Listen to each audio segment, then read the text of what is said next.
Mic, কত কি price নিয়েছে, কি কি আছে সবটাই দেখাবো। তো দেখো এটা খুব পপুলার একটা মাইক, প্রত্যেকের হাতে তোমরা এটা দেখবে। তো প্রথমেই পেয়েছে একটা সুন্দর পাউচ, যেটার মধ্যে মাইকটা খুব সেফ থাকবে, কারণ এই পাউচটা অনেকটাই মোটা। তো এটার মধ্যে হচ্ছে যে এই যে ওপেন করলেই পেয়ে যাব হচ্ছে, এটা কাছ থেকে একটু দেখাশোনা, নাহলে জুম করে নিস।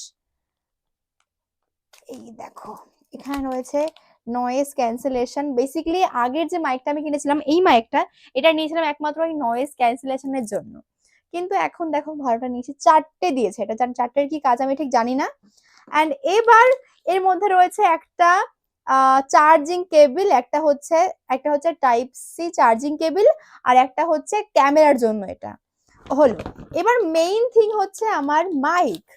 তো চলো আনবক্সিং করি। এই দেখো পুরো প্যাক করে দিয়েছে, মানে যেহেতু বাড়ি গিয়ে আনবক্সিং করতে পারবো। যাই হোক, এটা এরকম প্রেস করে ওপেন করতে হয়। এই যে পুরো মাইকটা। কি এটা, কি অ্যাকচুয়ালি কিছু কিছু ব্যাপার আছে, এটা রেখে দিলাম, ঠিক আছে। কিছু একটা ছিল মনে হচ্ছে, জানি না। তো এই যে হচ্ছে বেসিক্যালি মাইক, এটা হচ্ছে ফোনে যাবে কানেক্টর, আর এটা হচ্ছে মেইন এই কিউট মাইক। তো